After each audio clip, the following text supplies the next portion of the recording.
Hello, everyone. My name is Ms. Kesaobakaraleya.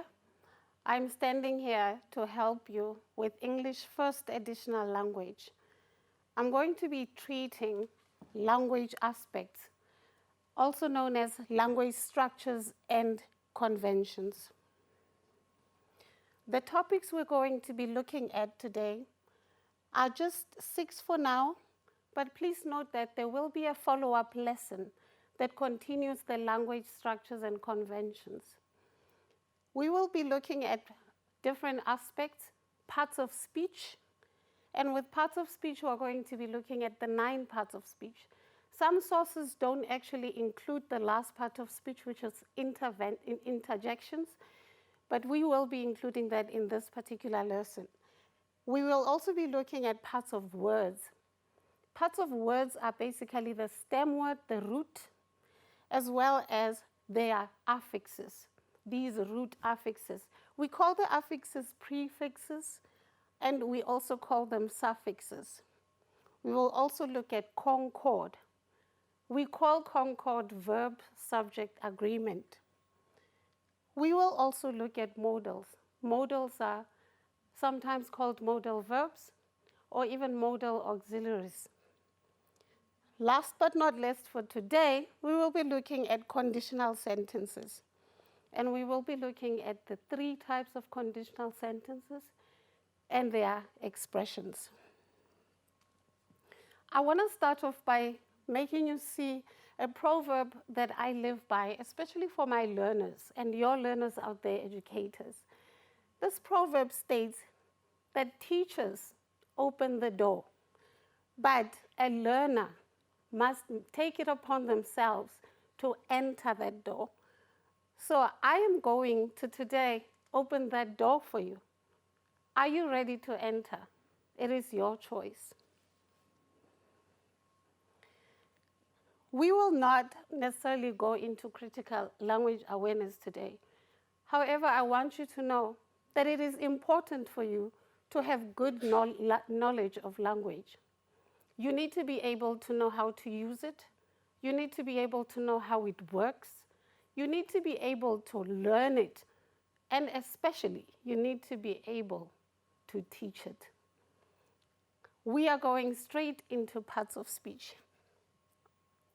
Parts of speech are the building blocks of grammar. Without parts of speech, sentences wouldn't make sense to us. So there are 9 parts of speech in the English language.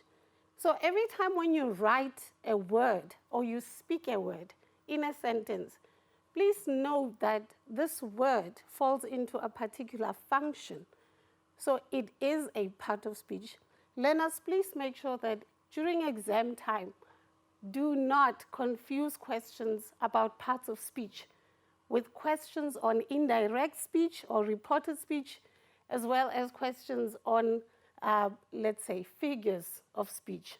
These are totally different aspects. Parts of speech, we have 9. I apologize, we only have 8 here, because you can see with my puzzle piece, the pronoun piece is missing.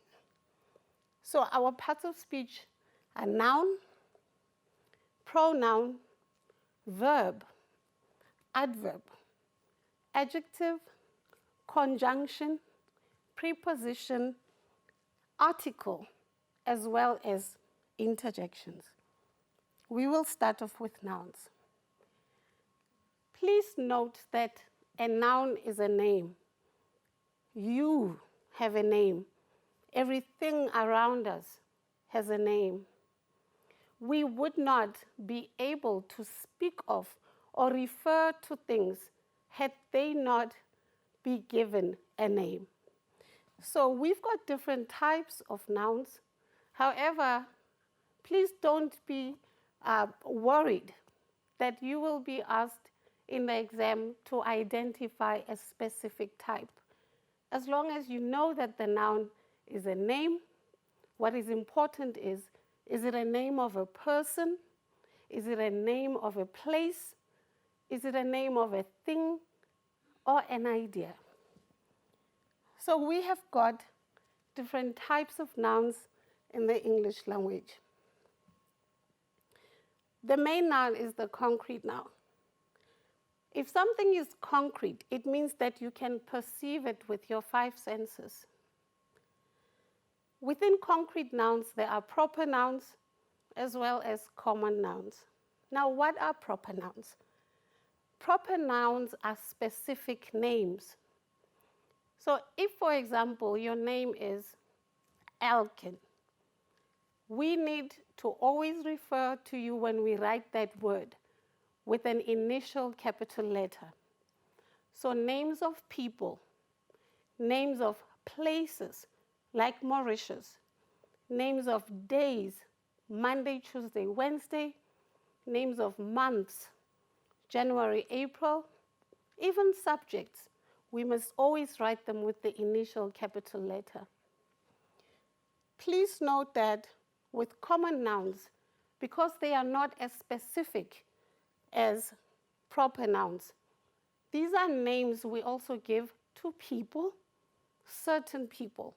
We give names to places or things and ideas. Examples are, in a person, for example, a common noun would be mother, father, widow. And then we've got names like table, book, bag, dog. These are common nouns. We also have what we call abstract nouns. Abstract nouns are those nouns that we cannot perceive with our five senses. Nouns such as love, nouns such as courage, freedom, joy, fiction. These are our abstract nouns. We cannot see them, we cannot touch them, we cannot measure them. And then we have countable as well as uncountable nouns. Countable nouns can be counted. Please note that they come in singular as well as plural form. So a countable noun would be, for example, a pen. And as a regular form in plural, you would say pen, pens. But an irregular form of a noun in plural would be some example like a man, which changes into men, or child, which changes into children. Uncountable nouns are those that cannot be counted. These are substances, substances that we cannot actually hold and separate and count. They cannot be counted. Substances such as money, milk, rice, water. We cannot say one waters, two waters, or something like that. We cannot also say, snow, snows. No, that would not be correct. Please note that we also have compound nouns. Compound nouns are those nouns that are made up of two or more words within them. For example, boy, friend. It is a compound noun because it has two separate words which can be created or used as a noun on its own. Fruit, juice. Mother-in-law. That is a compound noun. We also have collective nouns. Collective nouns basically refer to group of things. So if you are a whole number of learners in a classroom, we call you a class. If there are a whole lot of people in one place, we call it a crowd. If you're holding many flowers at the same time, we call it a bouquet, or maybe a bunch. We've also got flock, and we even have family. We will move now to pronouns. Please note that the name pronoun has two parts. The pro, which means on behalf of, and the noun, which is a name. So a pronoun means a word which we use on behalf of a name. We use pronouns to avoid repetitiveness in a sentence. So I may say, John is a man. John is a football player. John likes to go out. Instead of repeating the noun John so many times because it becomes redundant, we would rather say, John is a man, he likes to play soccer, and he likes going to the movies. We replace that with what we call a pronoun. There are different types of pronouns. Personal pronoun, reflective, reflexive, possessive. They come in different persons. The first person, I, is a personal pronoun. And then we have a second person, you, which is also a pronoun. And we have third person, which can come as he or she. These are some of the pronouns that you can find in the English language. Mine is possessive. Yours is possessive. We also have yourself, myself. Please note that reflexive pronouns are written as one word, even though they are compound words. We go straight to adjectives.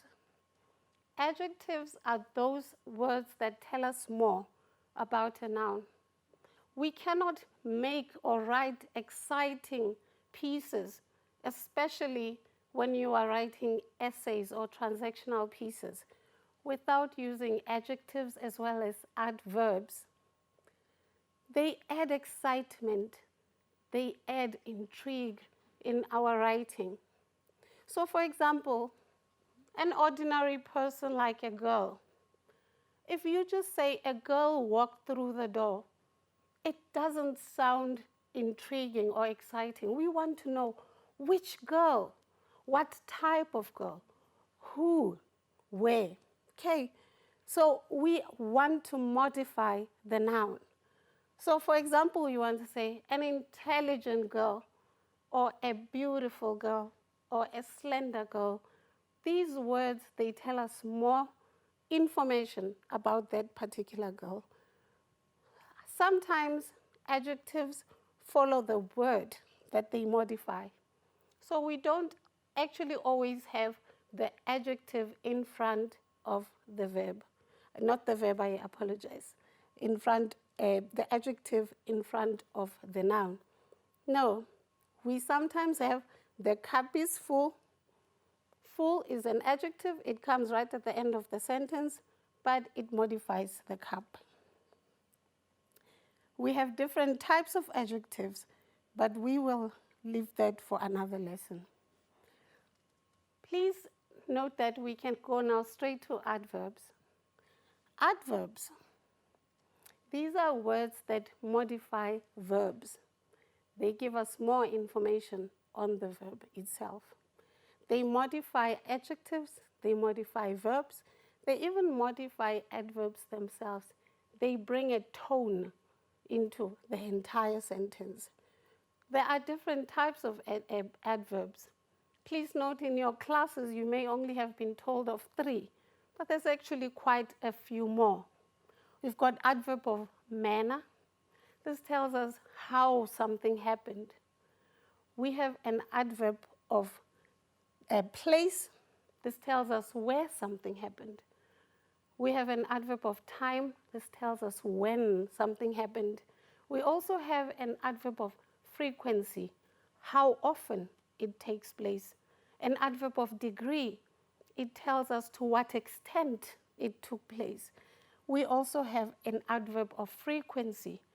I am not sure if I just repeated myself there, but we also have an adverb of probability. Is it possible, or perhaps, or maybe it didn't happen? These are some of the examples of adverbs. How much, how often, when, where, and how something took place. We go straight to prepositions. If you look at this word cloud, you will see that most of the words within here are telling us of some sort of a position. Through, along, to, up, down. These are very important for you to understand prepositions.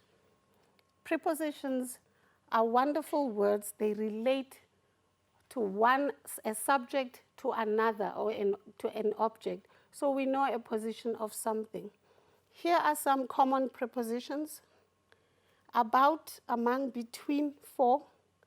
Please note that we have different types of prepositions. We have a preposition that tells us exactly movement of something. They tell us about direction. So you will say that the river flowed along the bank.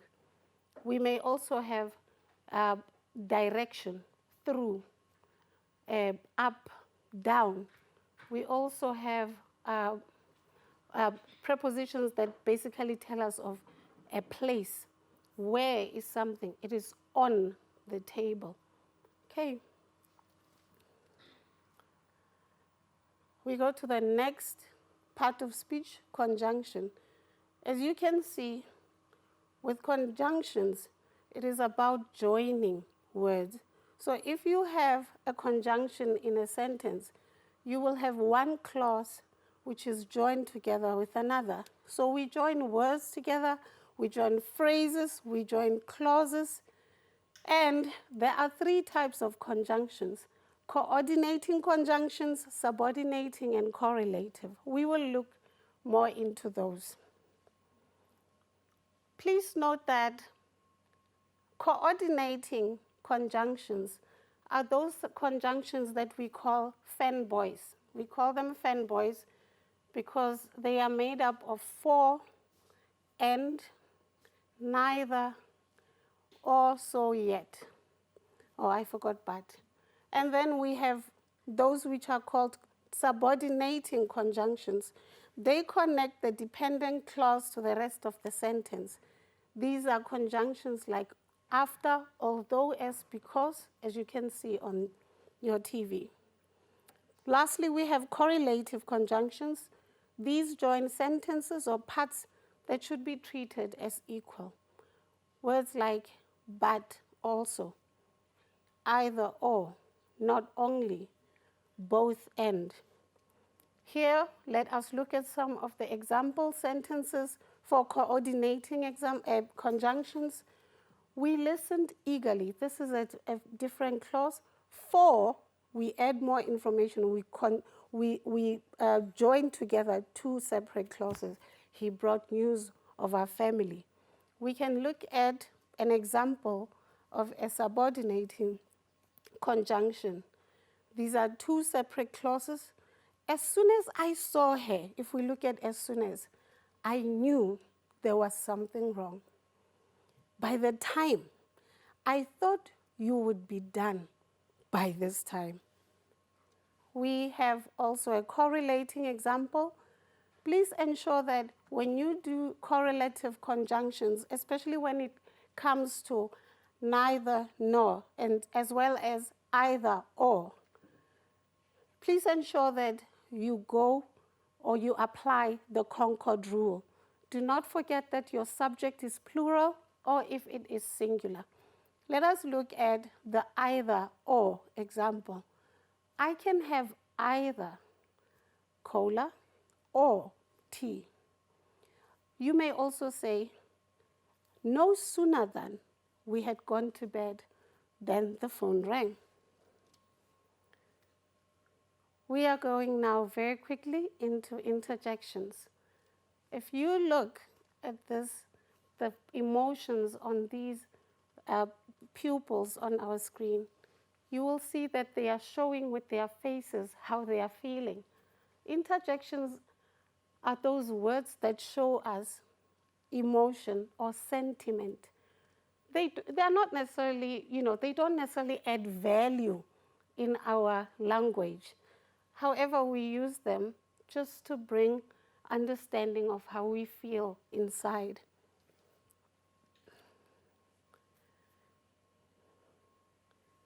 So what is an interjection? An interjection, honestly, is a big word. The word interjection itself is so big. However, it is a big word for a small word. We always say, ouch, when we're feeling pain. We say, oh, when we're surprised. What's important is that if you are going to use interjections in your writing, make sure that when you write that interjection, it is always followed by an exclamation mark. You may have 2 exclamation marks in your statement where you say, hey, like here, get off that floor. Or good, exclamation. Now we can move on. One more rule you have to remember is that after that particular exclamation mark, you need to have a capital letter. Now we go to articles. Please note that articles are an example of a determiner. They make us aware, or they point to us exactly what you are talking about. So there are indefinite articles as well as definite articles. There are 3 indefinite articles: a, an, and some. We use some for plurals. But please remember these rules. If you are going to use an indefinite article a, please note that you can only use it when it is followed by a consonant sound. A man. You cannot say something like apple. Apple begins with a vowel sound. So be careful that you use them correctly. However, with n may be followed by a vowel sound. You will notice that some of the words in the English language may have a particular sound, but are spelled with a certain either vowel or consonant. For example, university is spelled with a vowel, U. However, we cannot say N, university, like we say N, orange. We say a university because the U sounds like a vowel Y. Same goes with an hour. We cannot say a hour, all because the word hour begins with a vowel sound, O. There is only one definite article, there. There is definite because it specifies exactly who it's talking about or who it's referring to. We went to the best restaurant. The dog is barking loudly. Let's go to verbs. Verbs are just as important as the building blocks of grammar. In fact, without a verb, full thoughts cannot be properly conveyed. Verbs are what we call doing words. We cannot explain how something happened if we don't explain the action that was taken by a particular subject or noun. We need to convey exactly how the action took place and who did the action. So simple sentences like Maria sings. It is a very short sentence, but it would not make sense if it did not have the word sings, which is a verb. It would be incomplete. Many verbs are actually used as complete sentences themselves, like sing, drive. You don't need to have a subject or an object to know what somebody's saying. There are different types of verbs. Regular verbs, as well as irregular verbs. What are regular verbs? Regular verbs are those verbs that when you take them into the past or use their past participle, you add the affix ed at the end. So walk becomes walked, and the past participle will be walked still. So you see that they have ed at the end to form the past. different with irregular verbs. Irregular verbs form their past and past participles in a different way. We've got three forms. One, where you have the same word showing 3 times, like put. You cannot say puted. Please avoid that. You cannot even say cutted. So it has to have the same form, even the past and even in the past participle. Put. And then we've got those irregular forms where we have only 2 parts that are similar, like sit. Sit, sat, sat. So the third one is where all of them are different. This is still irregular. Drink, drank, drunk. We have more examples here. In the present, we say eat. In the past tense, we say ate. And the past participle of eat is eaten. Here are some example questions where you can practice. Identify the following part of speech. This is an example of how sentences may come in your exam. You will have a sentence and the examiner will underline certain words and expect you to know the different parts of speech. For example, I'm a mastermind at this. Sometimes Mary doesn't listen to me. Tembi has a lovely voice. My brother is taller than my sister. Certain words have been underlined, and if we look at the responses, here they are. At is an article and a preposition. Marry and listen, a noun and a verb. Lovely is an adjective, and my is a pronoun. We will not do all of them. Let's look at this. We call these parts of words. What is a part of word? A part of word is basically a group of words which are made up of either a root and its affix. So we've got a root, which is the stem word. It is the main word. And if we can change the meaning of that root word by adding affixes. An affix can come in the form of a prefix or a suffix. And a prefix, if we put them all together, a root is the main word, the stem word, and the prefix, you see it at the beginning, and a suffix at the end. So, for example, in this word, supernatural, nature is the main word or the root word. Super is the prefix, ral, al, is the suffix. This changes the word. Many times you will see that you may have one word, one root, for example, interest. However, if we put different affixes, the word interest changes meaning totally. So you may have interested or disinterested or uninterested. Another example is prove. Prove can be improvement, it can be improve itself, and you can come up with many other ways of changing that word. Here are some meanings. Re means again. An example is rewrite. You also have none, which means not. So nonsense means there is no sense. We have suffixes. Able suggests that it can be done. Full means full of. So respectful would mean full of respect. Let us look at some of an activity on Miss Potts. It says, read the story, use the word bank to fill in the missing words.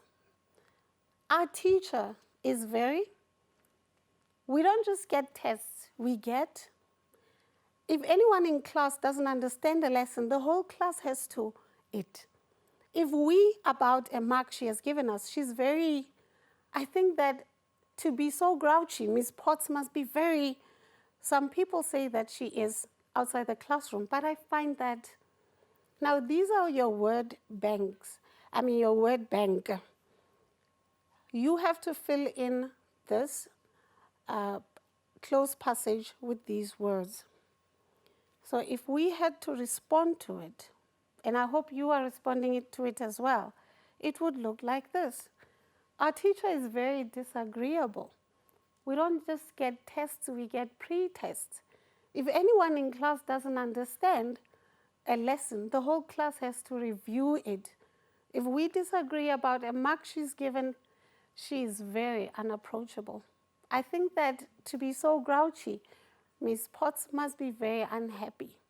Some people, they say that she's cheerful outside the classroom, but I find that doubtful. Let us go to another example. You may be given this kind of an example question in your exam. Give the antonym of the following. These are still root words, but then if you give an antonym, it changes the word totally. Change the following word into an adjective, peace. Rewrite the following word as an adverb, abrupt. Rewrite the following word as a noun, beautiful. And these are some of the responses. We didn't do the first one. Identify the root word of the following, misunderstanding. You will see that within misunderstanding, there is a prefix as well as a suffix. So miss is a prefix, ing is a suffix. So understand is our root word. And the antonym, which is an opposite in meaning of fortunate, would have a prefix un, unfortunate. Change the following into an adjective. Remember, adjectives will have that ul at the end, peaceful, and the last two, abruptly, would be an adverb, and a noun would be beauty. Let us look at verb tenses. There are three types of tenses: the past, the present, and the future. Now, please note that tenses come as main verbs or as auxiliary verbs. So when we are talking about time, this is, a tense. We need to know when is something happening. We also need to know aspect. How the reader or the person who's doing the action, how they are perceiving that action to be taking place. So it may be continuous, it may be perfect, it may be simple. The past is used to explain something that's already happened, and the present is used to describe something that is happening. Obviously, the future will have to add the word will for it to be a future tense. These are some of the examples, forms, and tenses that we come across. Our aspects are simple, continuous, perfect, and perfect continuous. And our time is past, present, and future. So in the simple past, you say you ate. In the simple present, you say you eat. And in the future, you will eat.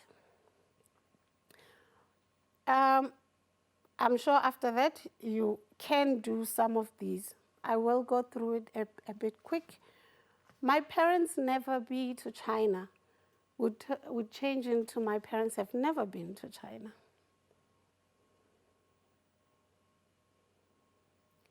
Let us look at modal verbs. What are modals? Modals are part of verbs, but they are also called modal verbs or auxiliary verbs. And they are special verbs which work hand in hand with the main verb. The different types of modals are can, could, must, have to, should, would, will, as well as shall. And they also come in the past tense. And we have different types of modals, okay? We have a modal of ability, a modal of permission, a modal of advice, a modal of obligation, as well as a modal of possibility.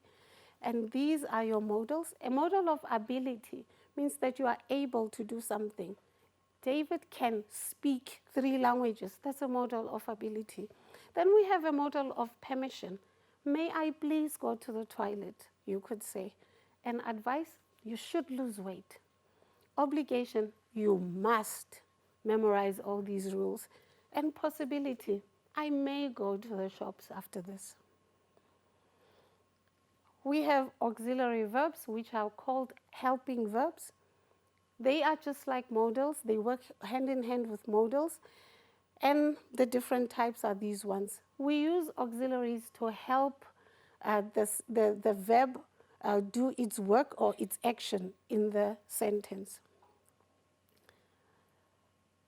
Normally, we use modals for different vocabulary concepts such as concord, verb tenses, question tags, passive voice, negative sentences.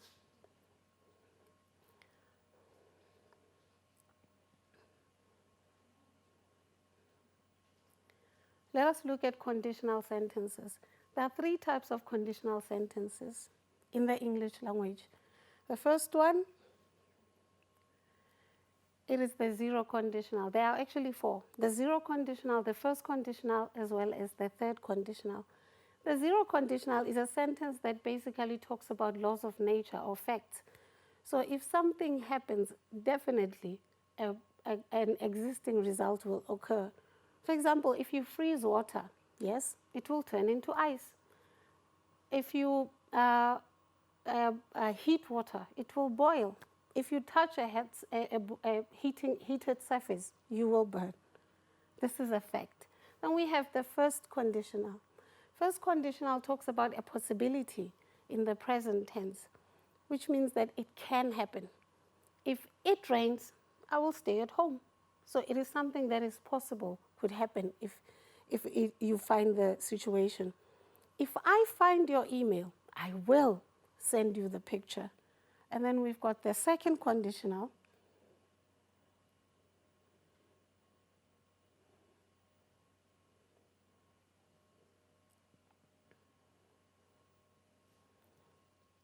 It is an imaginary situation. So it is sometimes an impossibility. For example, sometimes when I look at someone and I envy them, I will say, if I were you, I would also drive a Mercedes. But because I'm not you, it's an impossibility. It can't happen. So this is what a second conditional is. Let's look at some of the example. If I were the president, I would lower taxes. Now, can you be the president right now? No. So it is something that is hypothetical. Okay, and the last one, third conditionals. It is an imaginary situation, also an impossibility because it already happened in the past tense. If I had met Susan last week and you didn't, that is why it's an impossibility. I would have given her the book. So you didn't give her the book because it happened in the past. You cannot go back in the past and give Susan the book. So this is our third conditional. Lastly, we have concord. We call concord subject-verb agreement. Normally, when we speak in English, our subject as well as our verb must agree. So I cannot come to you and say, I loves you. It doesn't make sense. I'm supposed to say, I love you.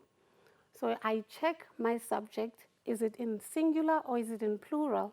Therefore, it has to agree with the verb. We have an example here. We have one bird and we have two birds. One means that the subject is singular. Singular means one and plural means two. So you cannot say the bird sing. You need to say the bird, which is one, sings, which is also one. A plural subject takes a plural verb. The birds sing. Okay, it's a simple example. Here are many concord rules that you must always apply. The first one, if you have a singular subject, which we just did now, you must have a singular verb. So the computer, which is a singular subject, is, which is a modal or an auxiliary singular verb, advanced. Plural subjects take plural verbs. These computers, which is plural subject, are, which is a plural verb, advanced. We also have compound subjects. Compound basically means that two or more subjects are in one sentence. The secretary and the treasurer, that is a compound subject. They have to take a plural verb. They are responsible for the presentation. And then we've got plural subjects joined by either or. Either the doctors or the nurses are coming in today. We may also have singular subjects and singular verbs joined by either or. Either the secretary or the clerk was paid today.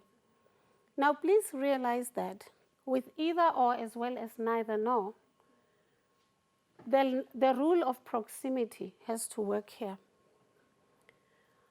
So if a subject, for example, has one plural and one singular, the subject that is closest to the verb is the one that changes the verb to be plural or to be singular.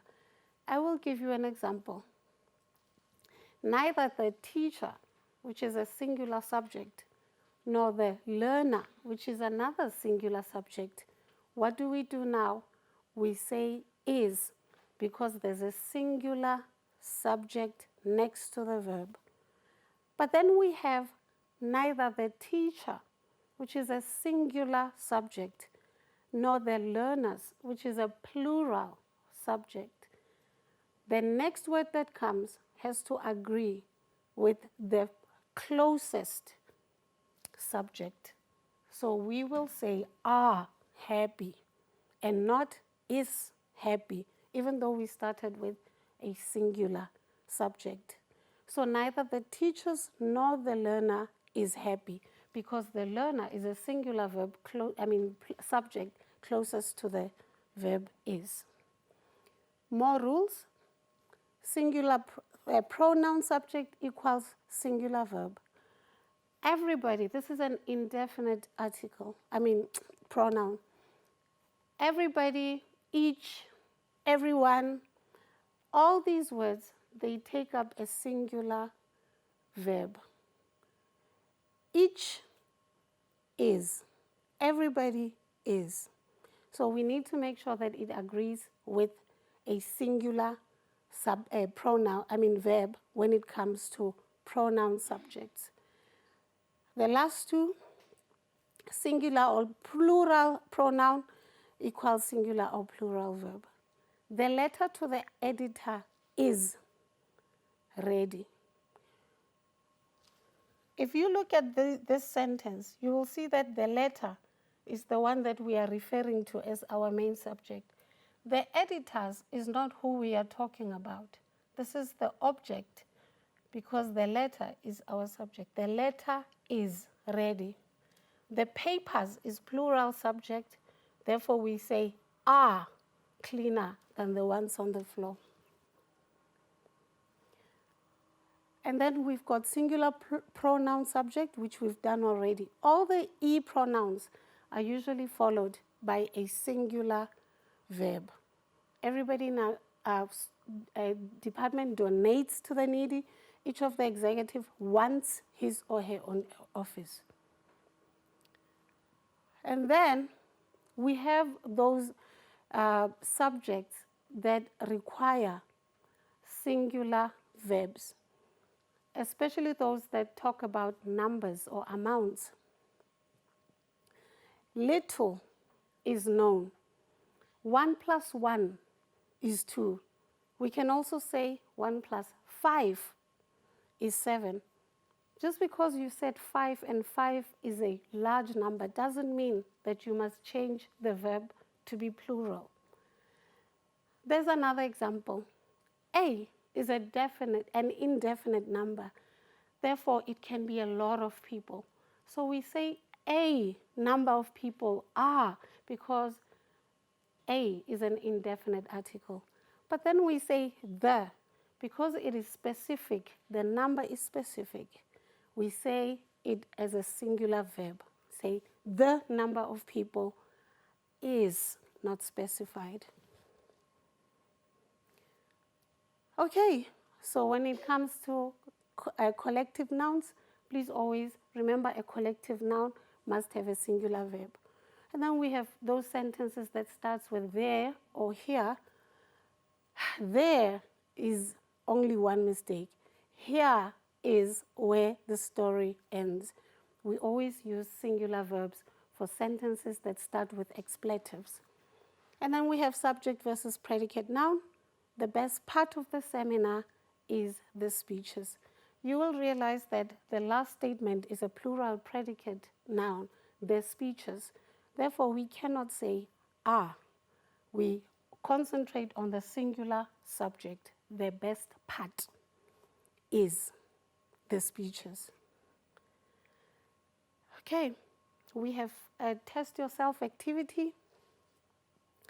You will be given an activity like this in your exam where you need to choose the correct form of verb. 7 plus 10, do you think we have to say is 17 or 7 plus 10 are 17?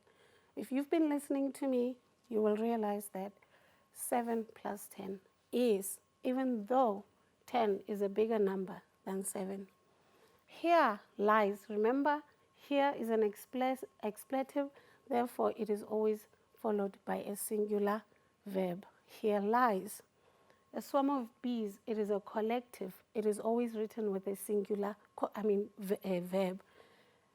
And then, which means that you say protects. Now, either Franz or his friends.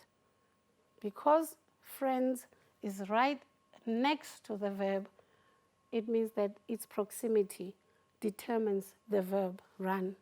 The snow, which, remember I told you that snow is a substance we cannot count. So we regard it as a singular subject, which is followed by a singular verb. Here are some more sentence examples. Everyone in the cast, the jury, the news, neither the boy nor his father, mother as well as my sister. I hope you got these correct. At the end, I just want to say to you, Brian Herbert has inspired me a lot as a child in coming along and learning and eventually being a teacher. He says the capacity to learn is a gift. If you are able to learn, you are gifted. The ability to learn is a skill. And the willingness to learn, unfortunately, is a choice. So make the right choice. Thank you.